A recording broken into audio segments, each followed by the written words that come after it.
Muno mwanya tuje uruno rugendo mfashe ntabwo ari urugendo wiwanje cyangwa gukora filime ziwanje tuje mu buryo bwo gufasha. Hey baby.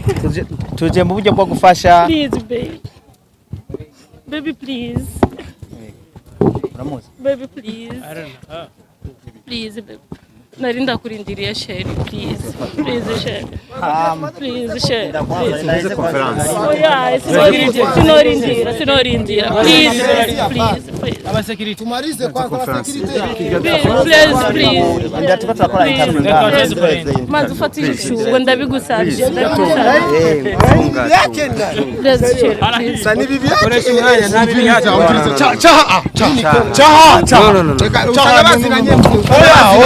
Oya gute kandi ari kwanje kamanza yoya kandi ari kwanje security ibone imana security fata umugabo inge kwanza afanye ibintu byakomeye reka aramukoya kumbuga mse aramufana bapolisi bajaga kutama media mpaka najua kama atakuwa kozi ni juni sitakuwa show kila mtu, lakini mimi najua kitu naongea tu sana na kuma SMS yetu inaonekana tuko tu pamoja. Mimi sio mgonjwa nitoke nyumbani nishike taxi ya 20,000 nije nimpokee mtu mwenye siongeagi naye. I'm not too crazy. Yeah. Wibaza ko yakwamye. Maybe aliona social media, I don't know. Ama uyu nawe ajavuga yuko yaramaze gutanga imari wawe nubwo ataragutwara. Sindo mumuulize siku hapo kwa niko mbali. Mumwaski. Je ivyi wanje Inaonekana John K yakatoma. nawe vuga ivyi wawe uchaje. Naona tuko fresh. Kama kawaida. Erega Nawezekana aya ma social media hari ivyafasha. Kandi ari byo yica. Bakabura babafasha kwa muganga. Hari gihe bakoma induru bati tabara umuntu aramerewe nabi. Bigafasha. Najewe rero birashobora kukwereka yuko uzora kuba warihenze. Kuko imbere y'aba social media je ndiko ndemera ko inkwano nazitanze kandi ko no kugira umugore wanje. Ariko wewe yakwangiye.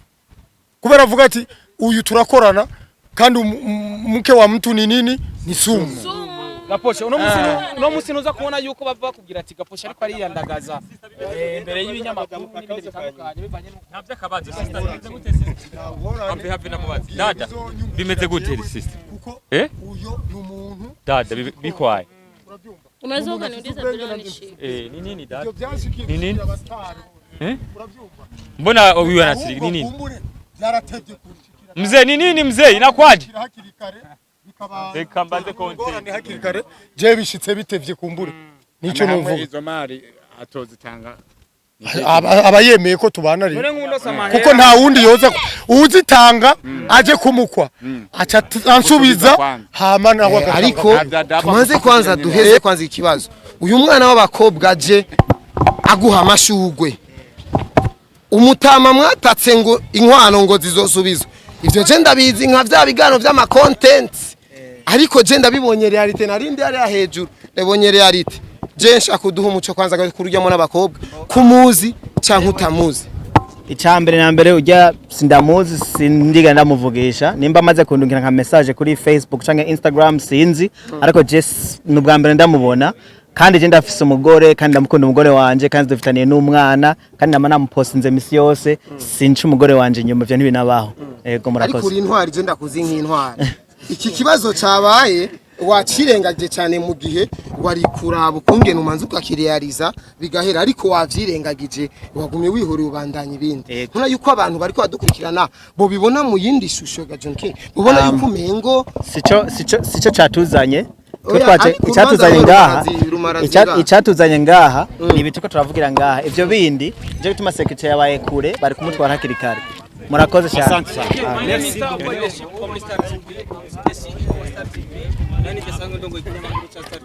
yeah Firstly, welcome to our country. Thank you.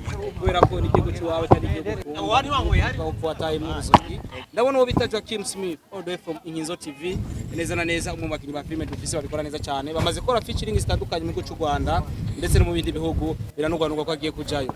Joaquin Smith muri no mwanya maziki hano ni igiki kintu tuba cyatumye azano na cyane ko twabonye badge abantu bambaye ziriko foto yiwawe ndetse na foto yiwe. Ico ni kibazo ca mbere.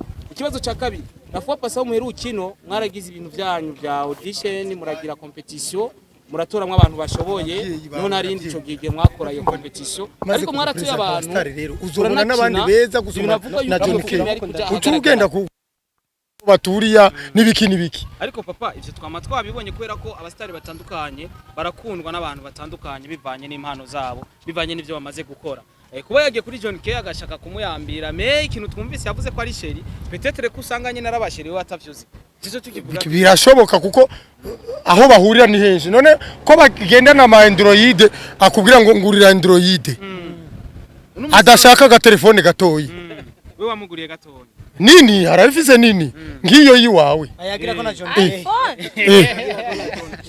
sasa kuvuga hari abantu benshi bako baraba ukuntu biko biragenda ukuntu vyatangwe barashobora kubaza ati none ujya mu dada mwari mubana mu nzu canke harande hano yarasanzwe umviriza moja tujeshi pamoya wewe uri umunyamakuru yego umviriza rero uyu ndakubwire ntiturabana ariko narafashe irembo ndatanga inkwano hari hasigaye gusa ndamushire mu nzu acha tangura guparamira abastari tutibagiye yuko inkwano ishobora gusubizwa exactly nibo bayata nibo bavuga ngo dukeneye yango ngurumva ngo umwana wacu yarize ngo duhaya uravyumva neza nico gituma rero basubiza inkwano mu gihe atashimye kuza kubaka atabishimye nyene bashabayisubiza ntegeza kuhagarara amagabo none ari wewe wari guheba wohebera ngaho ngo akunza abandi ngo aragiye n'amahira yawe warata ulikuwa baada mjafanya chochote kile tunajua sometimes wanafanyaga mambo yao oya je urazi ko ndi umustar ndazi kuri umukinyi wa filme ndetse je nkina filme ama publicité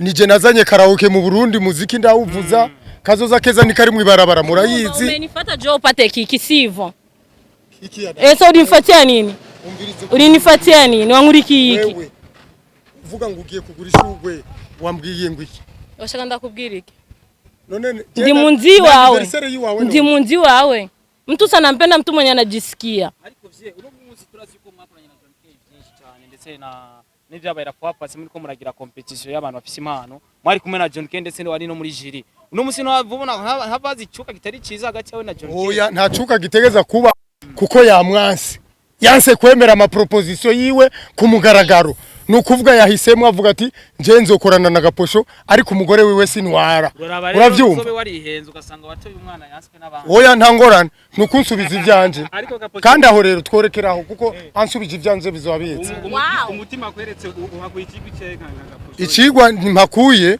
nuko ari kwitonda ubu ugiye gufata ingingi yaje kuri agati wawe nawe ni yansubiza amahera yiwanje bakakora inama n'umuryango wabo bakansubiza utwanje basi ariko avuze ati ndasavye iki uzoca nsubiza umwanya wiwanje nataye ikigongo ciki nubu turacauta Aisha nubu turacata umwanya ese nisumbuwe mi Aisha dafisa akabazo gatuna cyakubona twakubonye waje ugishika yingiye ugundana ufite amashurwe kumuva mu nda we aratinya muravuye utakuza kwigana kubona umaze kuvugana bwa rimwe nawe cyangwa umaze kubonana cyangwa mwavugana nishongea naye tu sana mpaka najua kama atakuja nijua aliniambia cause ni juni sita kutaka show kila mtu lakini mimi najua kitu naongea tu sana na kuma SMS yetu inaonekana tuko tu pamoja mimi sio mgonjwa nitoke nyumbani nishike taxi ya 20,000 nije nimpokee mtu mwenye siongeagi naye